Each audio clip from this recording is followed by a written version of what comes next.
Hi there, this is Dr. Judith Briles, and we're back again with what's becoming one of my favorite guests. But today we're going to talk about something that's so important. And before we kick it off, let's thank our fabulous sponsors. Certainly, we have TogiNet Network, that's always been behind us for now 7 years. We have NZ Graphics and Nick Zellinger in particular, the founder, visionary of it, who creates awesome book design, and Rebecca Finkel, who not only creates award-winning awesome book design and covers, but she makes swag to support your book promotion that is to die for. So thank you to fpgd.com, nzgraphics.com.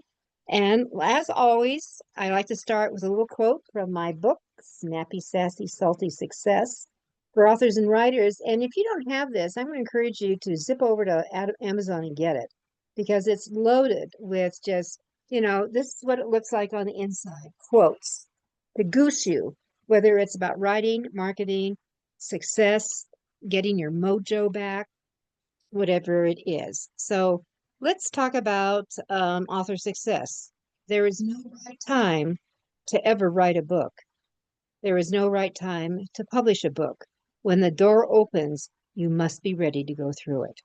And this is going to tie in so perfectly with what we're going to be talking about today, which is the elusive, sometimes painful book proposal for people.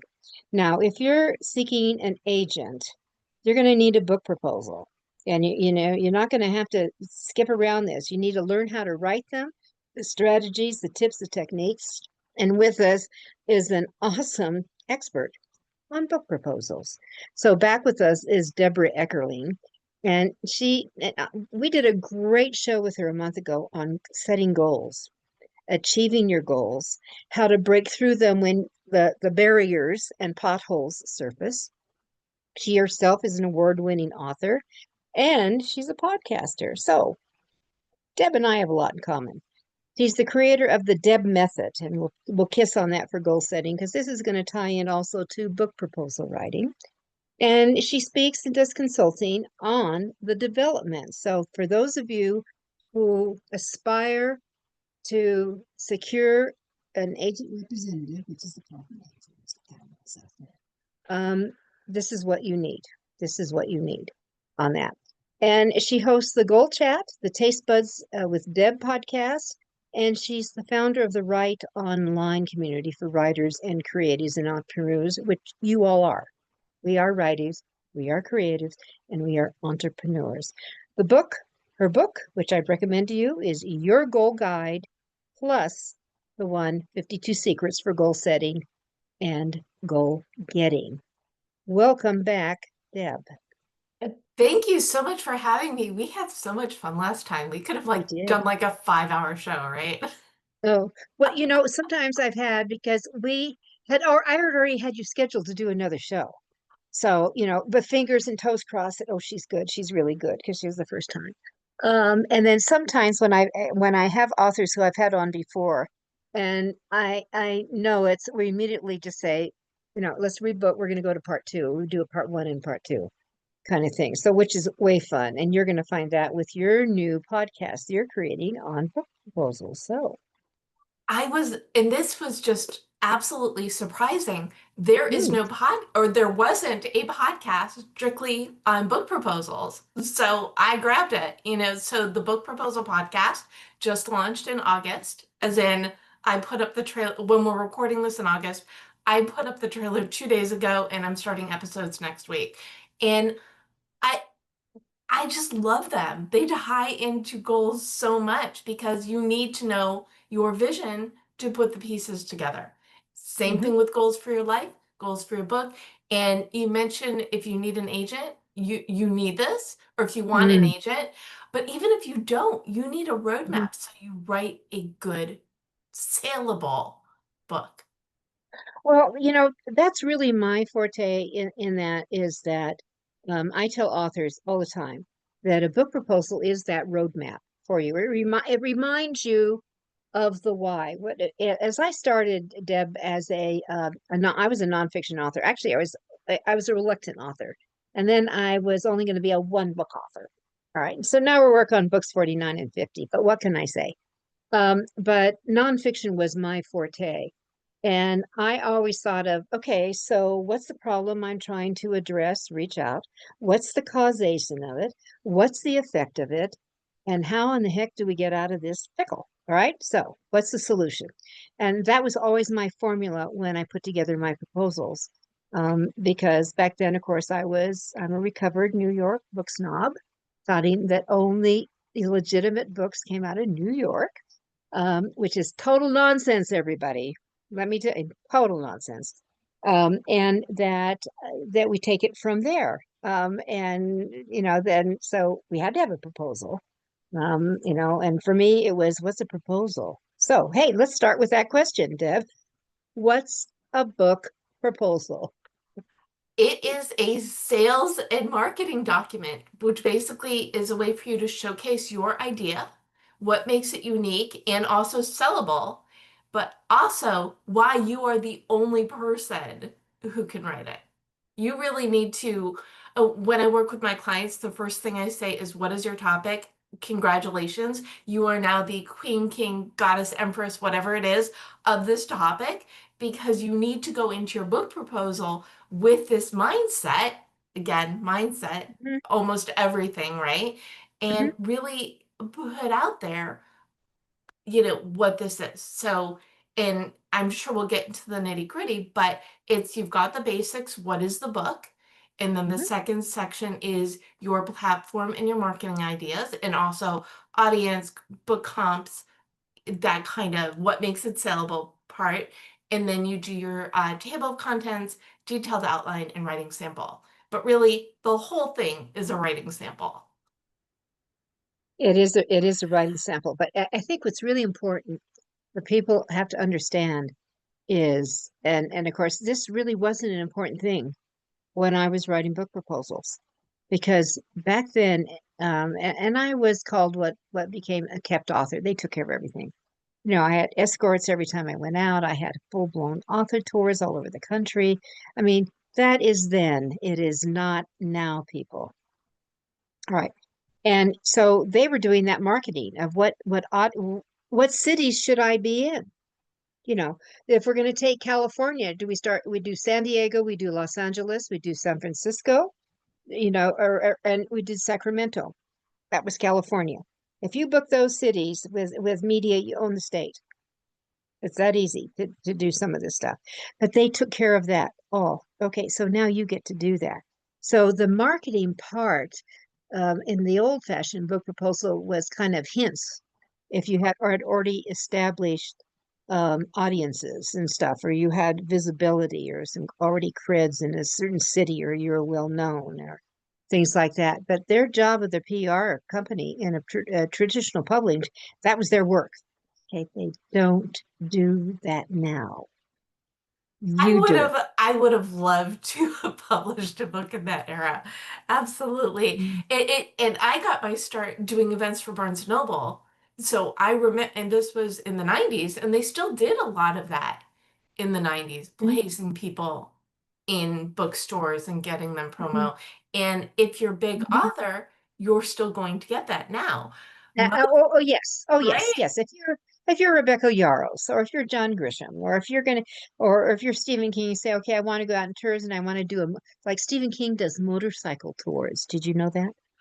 I do now. That's so awesome. So he would get on his bike, and like he went through all Colorado. So he hit the Fort Collins, and he hit Denver, and he did the Springs, and then he would go down to New Mexico. And it was, he said he told the publicist, "This is what I want to do, and you set it up with the stores." Okay, I'm doing that. But that's then. We're saying it. That's then.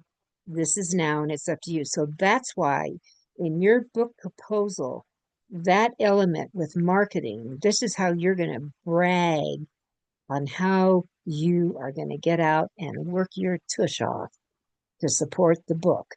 Because if you're writing a proposal, this will remind yourself you promised yourself. But if your goal is to go to New York and get an agent in your hand, they have to be able to say, this person has amazing, amazing followings. She or he is worth a lot of money. That sound right, Deb? Oh, absolutely. And you want to show them that you're willing. You've got all these great ideas. And of course, say, in concert with whatever the publisher has planned, always good to kind of throw that one-liner in because Mm-hmm.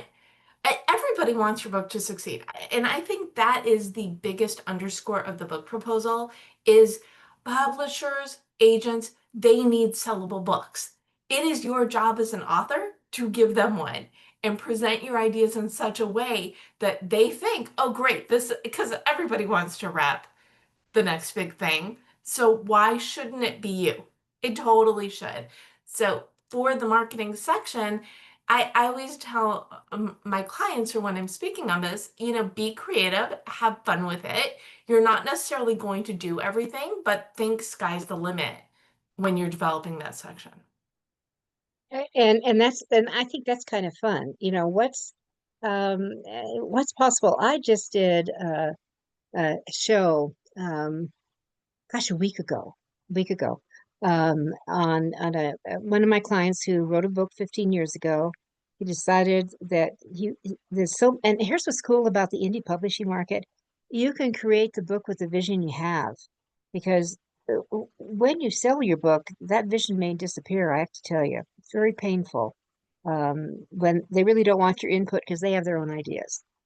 And and his father was shot down in the war. He was MIA for 7 months over Belgium, World War II, and his father got bored because he's moving from house to house, and he's being protected, and that he decided he wanted to join the French underground. They created phony documents for him. They wrote that he was deaf and mute, so he didn't talk. He couldn't talk, you know, couldn't hear. So they took away his American voice. And he is a hero in Belgium. He is a hero. There is a museum in his name, and he just signed 15 years after we published a movie deal. Wow. And so this goes back to the marketing. His proposal was he was just going to go to military related museums and tap into their patronage and all that. He sold a gazillion books, and then he expanded to all the major air shows. Now the Air Force Academy brings him to talk to their cadets. That's so cool. Very cool. All right, so that, And it's a really good point. You do not, it's great if you have 1 million followers, but if you've got a dedicated community, mhm. that is just as, if not more important. And by the way, I'm so glad you said that. Steve had no followers, zero, zero. We started from scratch, which is also an issue with the New York boys. They want to know how many followers. They check it all out. Yes, followers, newsletter subscribers, and all that is it. And I've actually talked to some publishers, and they're more on the independent side, which say, it's great even to have something. You need your stake in the ground as your expert in these communities on these social media, but getting out into the world also important. Hmm. I Hmm. have a client whose work or her memoir book proposal is out with agents right now, and Yes. her thing, and she's still developing her online presence, but she is a board member of like 6 different organizations that relate to her topic in her book. So whereas she's still building up the other platforms, which of course you mentioned, we really hit home that she is a voice in her community. Actually, and also in that proposal format would be the statement that she is highly visible in the board of these associations, which consist of X amount of members. And by the way, when you use numbers, everybody, in any kind of writing up like this, don't spell out TWOPHOUNSA 2,000 because or 2 million, because they remember the numbers. They're not going to remember the words. I think that's really important for everyone to understand. Use your numbers when you're doing the brag part here. Again, you just it hit on my biggest pet peeve Hmm, on book proposals. And I hmm. just wrote an article about this for Writer's Digest, which are the do's and don'ts of book formatting. You cannot. I'm such an optimist. Whenever I talk in negatives, it feels so funny. You need to make your book proposal easy to read. Oh, easy Double, peasy. that should be the simplest thing, right? Except for the cover page, everything is 12-point font, Times New Roman. I know it's dated, but that's what people like. Double space with the right headers, and don't make everything so dense. You want to make it easy for them to read, because the easier it is for them to read, the easier it is for them to accept it. And also remember, you sell to an agent, they need to sell to a publisher, the publisher needs to sell to their editorial board. So the clearer you can make all of the things about you, your value, your topic, the easier it will be to sell. You said something that's so important here when who they're selling it to. It's it. And I want to give two tips to everybody. When you're done with this, when you write it, and I think Deborah is so right on. You need to. This has to be in your voice. You need to do your voice thing here. Write it. Drop it into the Hemingway app. It's free. Drop it in the Hemingway app. I pay the $10 for lifetime membership because I have it on my desktop. Otherwise you got to log in.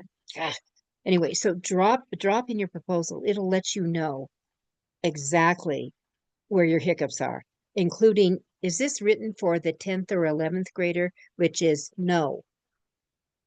Deb just said it's got to be simple.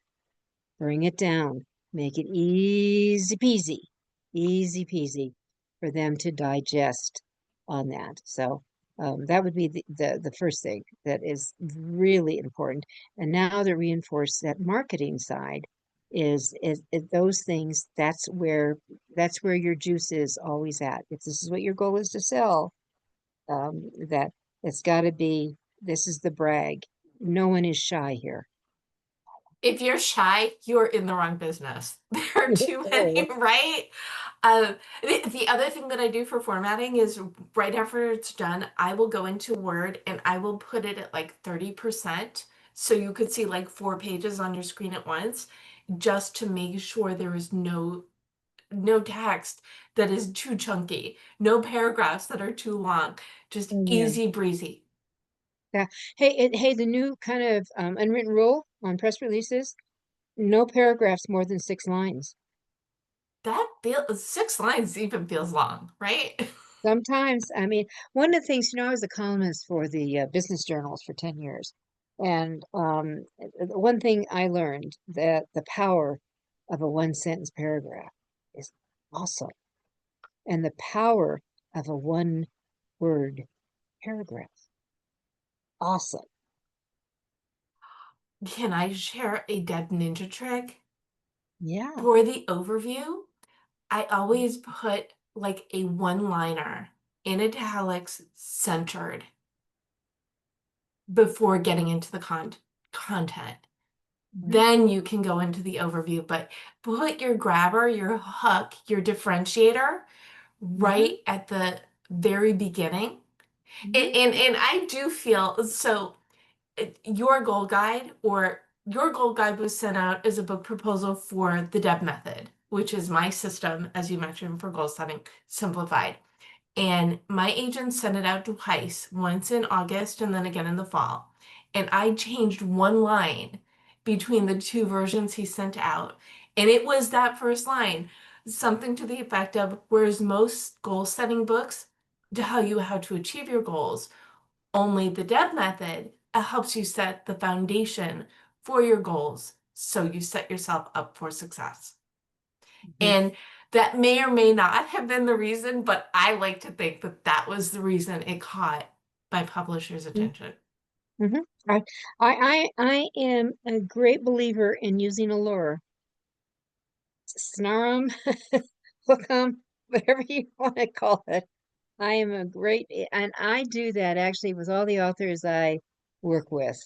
that I am always looking for the line or a portion of a line in a chapter that I am going to duplicate and bring it all the way to the top underneath the chapter title, or if it's just a number, that it is in that italics or some kind of a different format to kind of set the stage or to throw out an oh my God, what's going to happen in it. You know, I found that has been very effective and readers really like it.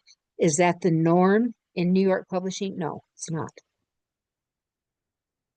You need to stand out in Yeah. your words, in your book Yeah. proposal. And again, get get in heart, get in get in sync with your inner, I don't want to use the word egomaniac, but get Okay. get in touch with your inner promo self. And apparently most writers are introverts. I am not. But a lot of writers are, they like being in their space, and that's great. But and if you need to create an extra persona for yourself as, okay, this is writer me, this is promo Yeah. me, Yeah. do it. Yeah. Do what you need to do. But you Yeah. need to own yourself, your topic, your expertise, your stake in the ground, because Mhm. that's going to shine through whatever it is that you write. Well, I think it's so important. Well, but then I need to ask you this. All right, we're talking about why. We talked about the why. It's the ultimate guidebook. When should you do this?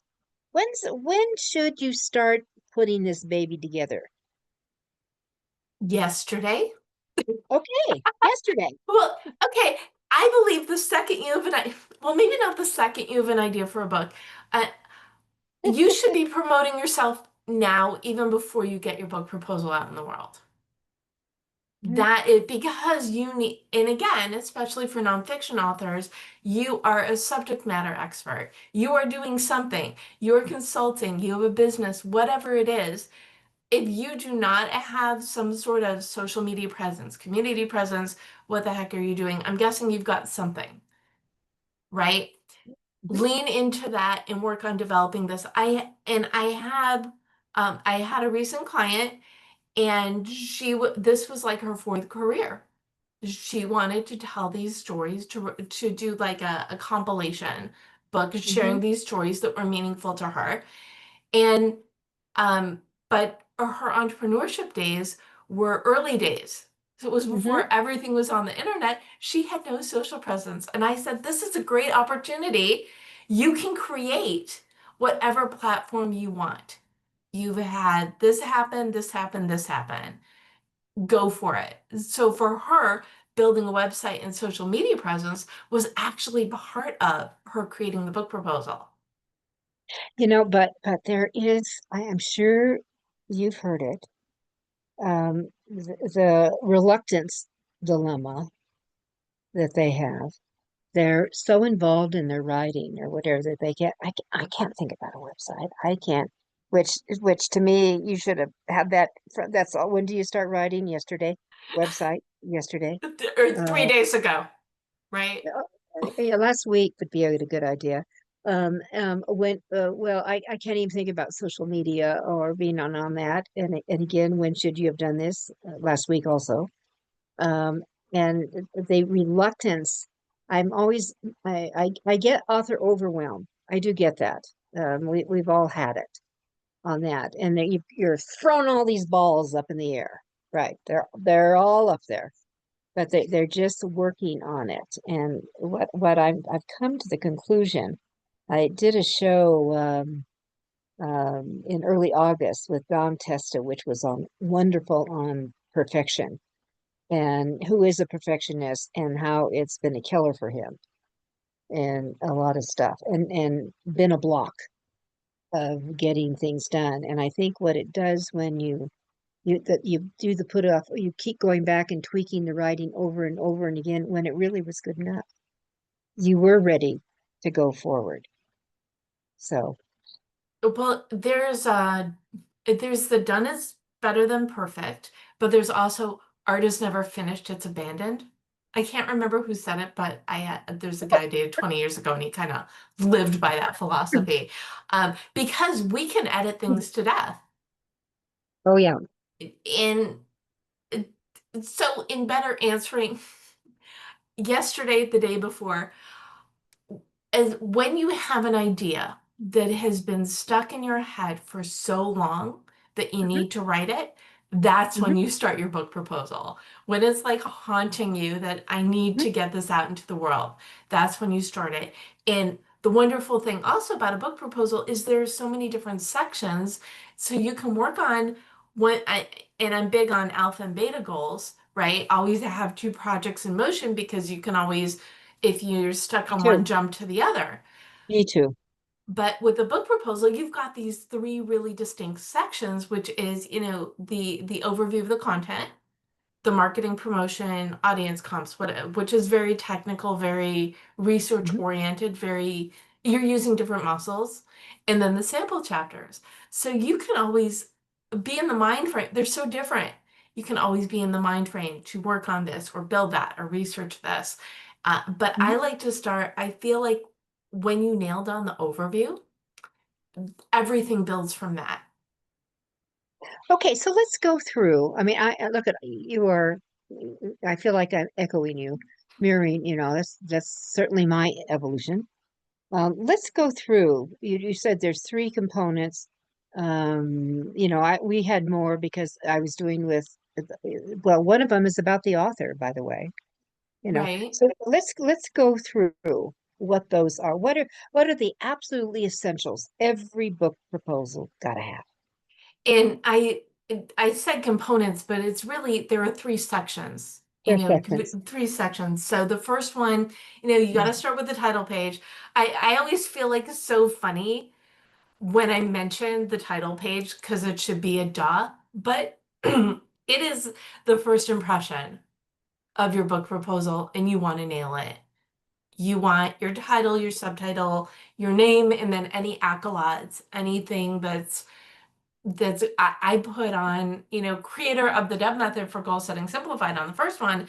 Everything else since then is award-winning author and award-winning podcaster because I've gotten those attributes since. And because an author needs to talk to get themselves out there, I lead with not just author, also podcaster. Hmm. And then right after that, you want the splash, the one photo that really embodies everything your book is about. It's the if a picture's worth 1,000 words, this is my book. If it's a Hmm. memoir, it's you doing something that is relevant.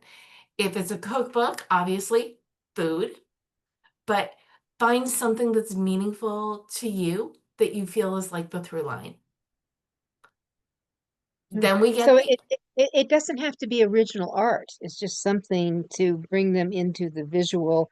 This is the genre, or this is something like that. Is that what we're doing here? Yes. So for your goal guide, when my publisher showed interest in what became your goal guide, the first question was, are you good with changing the title from the Deb method? To which I said, I knew you were going to say that, yes, of course. And my publisher also, and this is the other thing about the book proposal, it's Mm, your vision, but it's important to be open to it. So the mhm, note that I got was, this is great. Can we theme it up? And I said, well, there are two things that work well with a theme with goals. There's the whole fitness thing, and there's the road trip. And I cannot do, I mean, I like dancing for exercise, but that is my love. And I did a keto for many years, but that is my my foray into fitness. So we went with the road trip theme, which was very much in my bailiwick because I was able to categorize the different goal paths into four different journeys. So the splash was a map. mhm, Really simple clip art. I love Canva, by the way, because even mhm, in the free, you have so many different options. And I think mhm, even for 52 secrets for goal setting and goal getting, I use like a briefcase because business book. It does not need to be, it- you do not need to overthink your splash. You know your splash just as much as you know your book. What is the most meaningful icon or photo you could put in that's going to be representative of it? Okay, that's page 2. Yeah, I was just going to say, and we're only at page 2. So next we've got the overview, which we've gone through, and and this is my other pet peeve. I have received book proposals to review that have like 8-page overviews. No, it's an overview. Mm. If you need it to be 2 pages, I will concede, but ideally 1 page, really encompassing, again, what is the book? What makes it unique and saleable? Why you need to write it. Simple. So that's where you get the why in there. Right, exactly.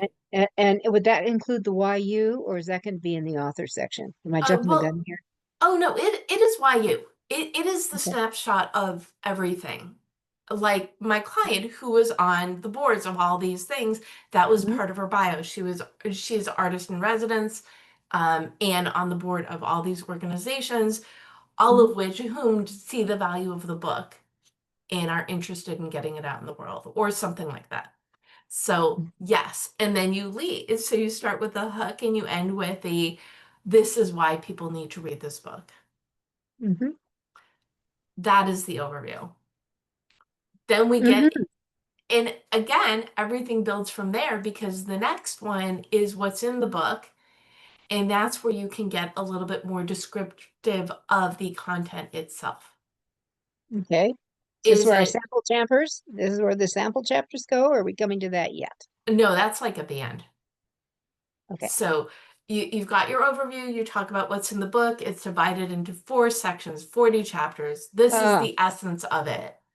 And what I did for 52 Secrets for Goal Setting and Goal Getting, once you know the rules, you can play with it. So for 52 Secrets for Goal Setting and Goal Getting, it was me interviewing achievers is business, tech, entertainment, creative fields, etc. So I did a who's in the book.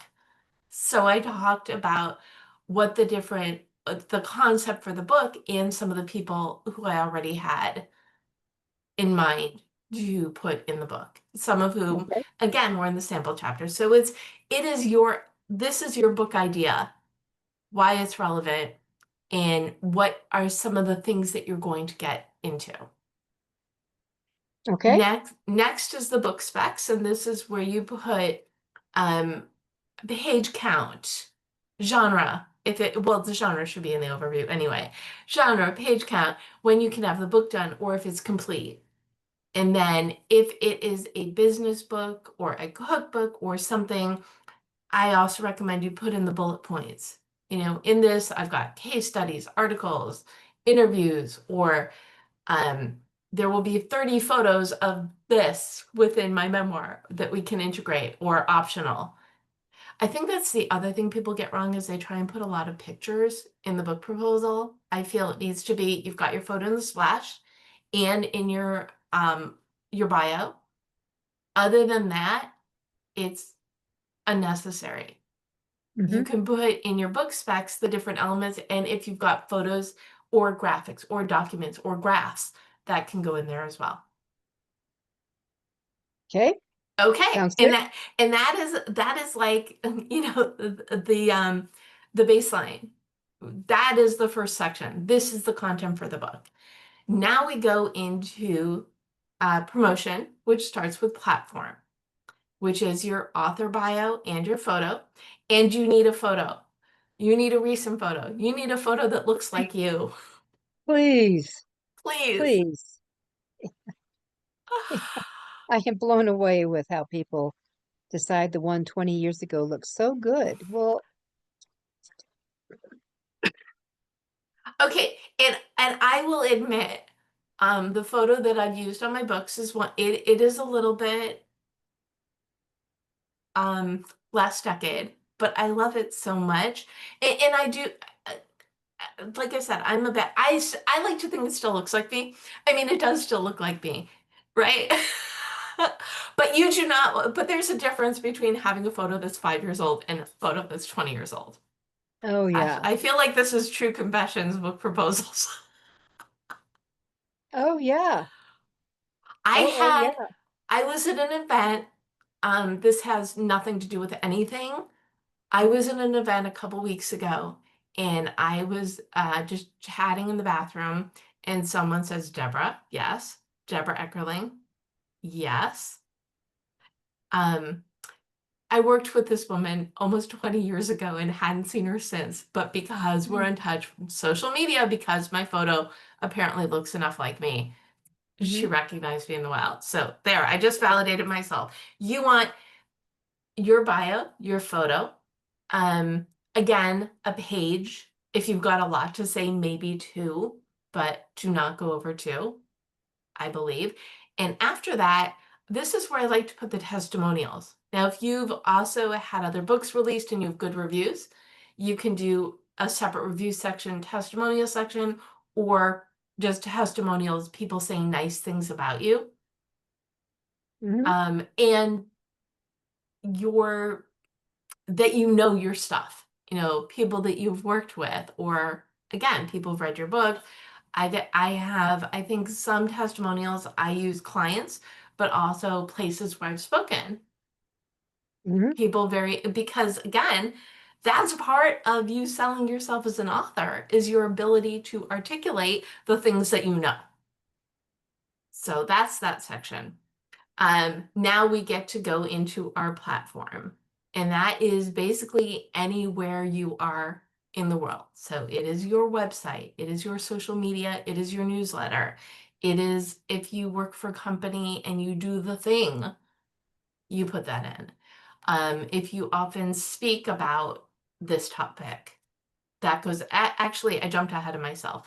So start with the basics of your communities, your place in the world. Again, if they're in real life, if they're real life gatherings of people and organizations, Mhm. absolutely, you're going to put that in there too. And then go into the media. Where have you been interviewed? Podcasts, video interviews. If you've got TV, if you've got newspapers, magazines, I like to section them off. And if you can, put some links in there to where you've been interviewed. This is the other thing that's great about um, digital book proposals is you can like link. They're not going to click them all. Believe me, they are not going to click everything, but put in as many links as you can because this is your case for yourself. Well, if they're interested, they will click. If they're not, Exactly. they've moved into their skimming mode. Right. But you want to give them as much, again, ammo about why you are amazing, Yeah. and you do that through links. And then after in the media section, put your speaking appearances. Where have you led workshops? Where have you gathered people around you? Where have you been on stages? And then this is the thing that I like is that to put a little trailer, a sizzle reel is what we call it in the speaking world, which is 3 to 5 minutes of you talking. Mhm. And even if you don't have things, I remember this is also really funny. I was interviewed a couple months ago, and someone pulled up my sizzle reel that I used for Your Goal Guide, which went out in 2018. And he's like, let's take a look at your sizzle reel. It's the same meat. It's all the philosophies that I know I'm consistent. I talk about the 5 of 7 rule and alpha and beta projects and the importance of goals. And it just amused me. But when I sent my first version of my book proposal to my agent, he had 2 notes for me. He said, make your detailed outline more detailed. We'll get to that shortly. And I need a sizzle video of you. And what I did is I compiled different clips of me speaking on other people's shows.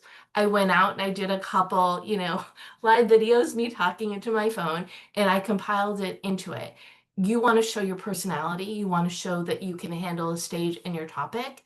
Because again, they are not just buying, if this sounds terrible, they are not just buying your book, they are buying you, right? So after your speaking appearances, you can put a line, see author in action. Oh, do we mention book proposals mostly are third person? Book proposals are mostly third person. Oh, yes. Well, no, we didn't, but it's a good idea to do that. So it's not that I did this and I did that. It would be Deborah was featured on blah blah blah. Right. And Okay. again, I love to do bullet points. You know, Mm, Deborah has been interviewed in the following publications, bullet points, links. Deborah's most recent podcast appearances have been the title, links. And then at the end, see Deborah in action, goes to a YouTube video of, and you can go, if you go to my YouTube, you can still see it. It's because I love it. I mean, it feels a little throwbacky, but it's so the essence of me. I couldn't help but laugh when I watch it.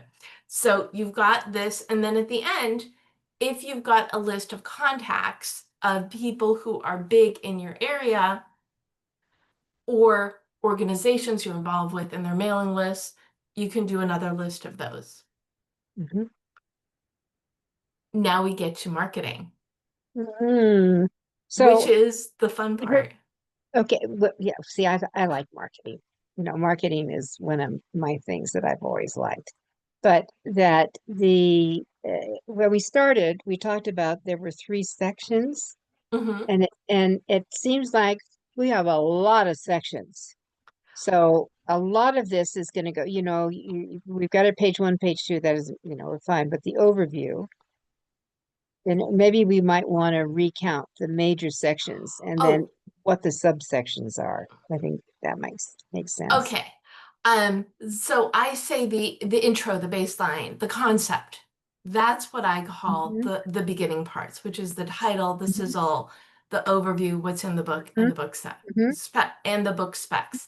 That I consider the first section. The Okay. second section is promotion, and that's where we've got your platform, your author bio. I'm sorry. The Hmm. promotion is your author bio, your testimonials or reviews, your platform, marketing, and then your audience and your comps. That all I consider part of promotion. And Okay. then, So the promotion is the biggie. yes. Okay.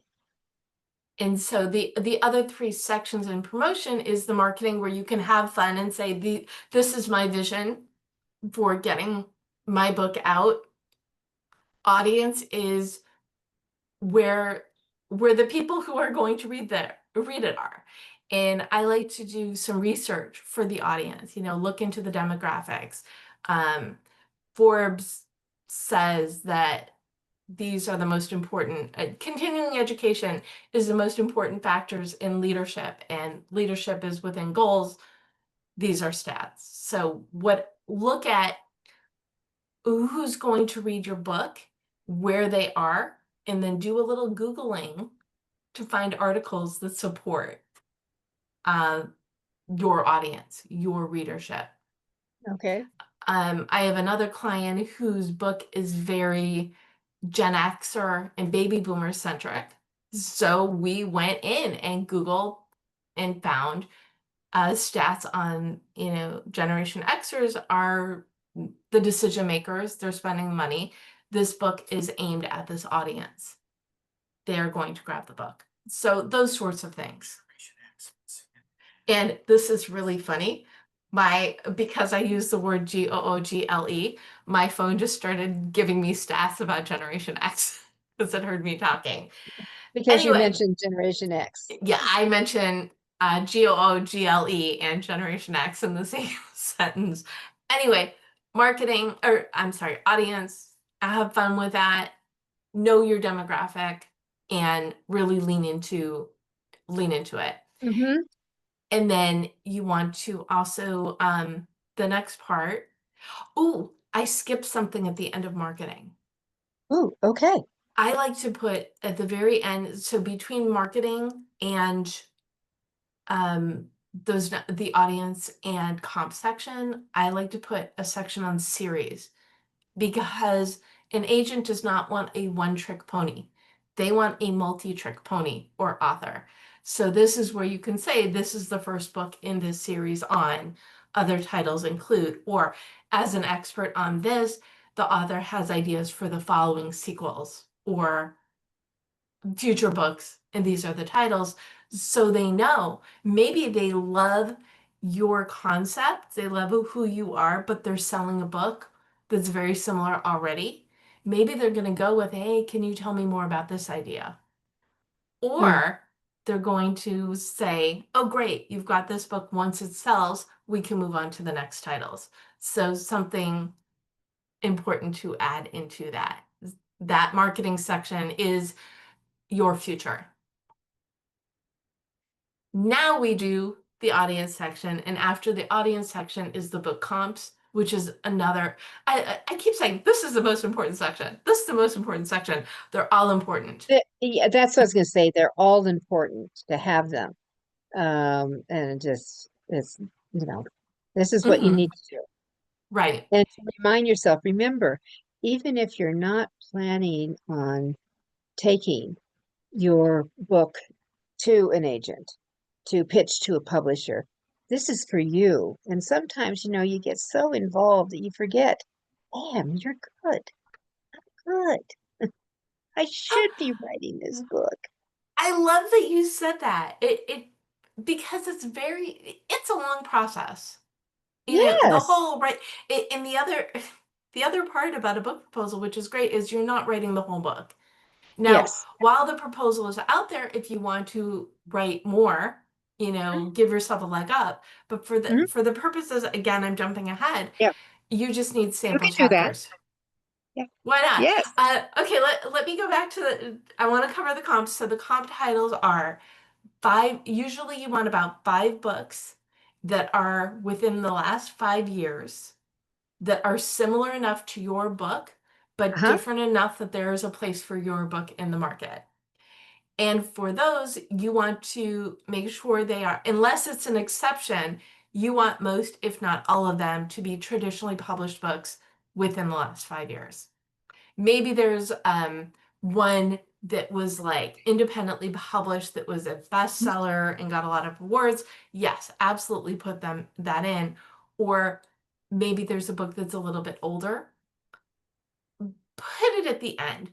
But you want at least the first 3 or 4 to be in these. And what you're going to do is say what the book is, what their rankings are, what number of reviews they had, and then a line or two about how your Mhm. book is similar to, but different than this book sold, my book will sell too. I'm thanking you for doing this because this is really important for all of you to need to know. Because if you're in a bookstore or you're doing a book pitch of any sort, if you're a fan of blah, blah, blah, blah, then my book is perfect for you. That's the kind of thing also, as you're going on in-person related marketing. The same. Yes, and it's great for metadata for online. If Yes. you're a fan of this, this, and this, you will love your goal guide, Yes, right? exactly. Yes. Okay, so that is the promotion section. Again, a lot of mini sections, but that is the part where you are shining and Mhm. showing how you and your material will sell. And now we get into um, the actual content. So I say concept, promotion, content. That's how I divide up the three. And for this, Okay. you've got your book table of contents, which is just a list of your table of contents. Then your detailed outline, which is maybe a paragraph about each of your chapters, maybe 2. I wouldn't do more than that. And then your writing sample, intro in chapter 1, or if it makes sense to have chapter 1, like if your book is in sections, maybe it's the first chapter of each section. And that's it. Mm. That's it. I just gave you a huge laundry list. But that all of these elements work together again in showcasing you as not just an author, but as someone who can sell this topic that is so important that other people so need to read about. If you want to sell the book, this is what you need to do, everybody. I just feel strongly about that. I was reared on that because I was with New York. This is just what you had to do. And you did it for each one. and you didn't have to have it complete detail, especially in a contract with a publisher. It often says, "Oh, we get the first right of refusal of your next book." On that, and you can actually shorten up that proposal because they already know you. They already know about a lot of the stuff. They just want to know. Now we're talking about the book. You're no longer selling yourself. In that you're proven, hopefully. Right. And once you do this once, you've got the structure Hmm. for especially that middle promo section. Hmm. Once you've got that, you can take it and, update it with bios and newer links. But a lot of that, and of course, update the audience if for more recent stats and update your comps. But the you part, I was telling a new client this the other day, who does not have a website yet. I'm working on Hmm. it.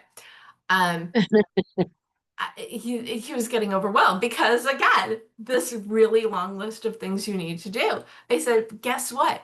Once you finish the book proposal, you will have all the content you need for your website. That being said, if you have a website, you can pull a lot of this content from your website and bring it into the book proposal. Exactly. And actually, one can feed into the other, which is Right. really important. But if you're trying to pitch yourself to someone else, I just can't stress to all of you that you've got to give them portals to go to see what you're doing, to check you out. Are you, are and here's the other thing I want to say that's so important about it, that as an author, if your goal is really to be with a traditional type of publisher, that your window is not as broad for longevity in many cases. If you don't hit it pretty quick, you don't hit it. If there is not things that come through to keep it going, you will become yesterday's news. The great thing about the independent market is, and especially when you have a proposal, you created a proposal, you created this fabulous roadmap for you, to put it together, is that in most cases, books can be evergreen. And that means they don't have an expiration date. But a lot of the business books do have expiration dates. They get very old very fast. Like here we are. Oh my gosh, Deborah, it's fall. Right? It's fall. Okay. So I'm going to give you a little trick. This is going to be for the indie market. It's not going to work. Some of the big boys do it, but that when a book comes out in like November, let's say your book is published in November, in January, it's a year old because the copyright date is a year old. And that if you know anything about publishing, is that traditional publishing. Deb, what's your timelines that you need to get your manuscripts in completed, no more changes until it's out the door? And You turn your manuscript in, oh, how many months oh, will go by before it's published? I I am unusual Mhm. because my Good. books, this last one, I sent the proposal in March. I got the approval in June, sent the manuscript in August. The book came out in January because Okay. Mango goes quickly. That is not normal. Usually it's a year. Okay. No, a year is short term. A Right. year to up to 2 years. Okay. Yes. So her book was in what month of the manuscript? January, because I do New Year, New You books. Okay, So so no, both no, your no, gold, no. I got it. I got that. okay, But when did you turn in the manuscript again? How many months? August, August. 5 months. So she had a 5 month window, right? So when you have as an independent, you're going to have a shorter window anyway. But also, I don't know what kind of printing are they doing? Mango, is it a print on demand? Are they coming No, out of no, it's traditional independent publishing company. So they print batches. how many okay, that's you really want to know this kind Yeah. of thing. Are they printing 1,000 books? That means they're doing an offset print one. Then It it's offset. Yeah, Yes. and that means that they're pushing their distribution out. So that's really a good short. window. But see, normally if I saw a book come out in January, January is cool because I know I got the whole year. That copyright is going to show, Mm-hmm. the 2026, talking about January coming out. That which is kind of shocking to me. But as that comes up, you'll have it. All right. We have to close off. I just got my thing saying 3, 2, 1. How did that happen all of a sudden? All right. So, Deborah Eckerling, thank you so much for being with us today. And again, book proposals, do it. I think that's our number one.